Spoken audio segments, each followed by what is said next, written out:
এই বয়স্ক কুকুরটিকে আমরা 18ই অক্টোবর সিউড়ি এসপি মোড় থেকে রেস্কিউ করে নিয়ে আসি।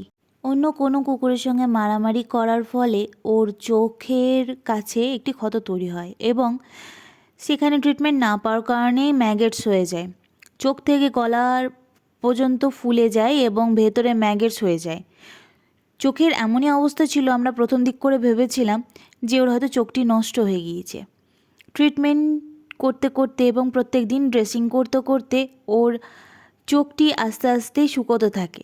তখন আমরা বুঝতে পারি আসলে চোখটি নষ্ট হয়ে যায়নি, ফুলে যাওয়ার কারণে এবং ইনফেকশনের কারণে চোখটি ঢাকা পড়ে গিয়েছিল। কুকুরটির অনেক বয়স, তাই তার রিকভারিটাও খুব স্লো হচ্ছে।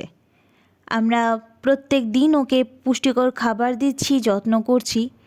একটা ভালো জিনিস লক্ষ্য করলাম, প্রথম দিক করে যেমন কুকুরটি চুপচাপ শান্ত মনমরা হয়ে থাকতো, আমাদের ভালোবাসার জন্যই হোক বা আমাদের সঙ্গে তৈরি হওয়া বন্ডিংয়ের জন্যই হোক, আস্তে আস্তে ওর বিহেভিয়ার চেঞ্জ হতে লাগলো।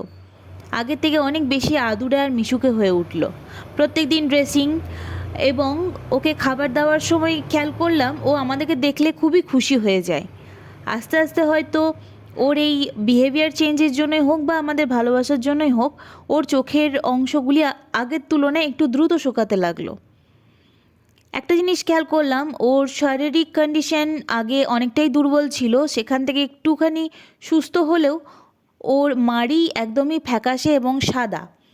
বয়সজনিত কারণেই ওর দাঁত নেই, তাই ডাক্তারবাবুর সঙ্গে কথা বলে ওর বিশেষ ধরনের কিছু ট্রিটমেন্ট আমরা শুরু করলাম। প্রার্থনা করবেন ওকে যেন আমরা তাড়াতাড়ি সুস্থ করে তুলতে পারি। বর্তমানে এখনও ও ট্রিটমেন্ট আমরা চালিয়ে যাচ্ছি, একটু সময় লাগবে কারণ ওর অনেক বয়স হয়ে গেলে রিকভারি এমনিতেই স্লো হয়ে যায়।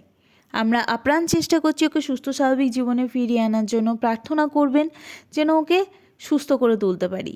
ও সত্যি আমাদের কাছে বর্তমানে খুবই আদরের, আমাদের খুব মিষ্টি একটা দাদু, আমরা দাদু বলেই ডাকি ওকে। সুস্থ না হওয়া পর্যন্ত ওর ট্রিটমেন্ট আমরা চালিয়ে যাব। পরবর্তী ট্রিটমেন্ট আপডেট অবশ্যই আপনাদের জানাবো। বর্তমানে ও আমাদের কাছেই আছে এবং ওর ট্রিটমেন্ট চলছে।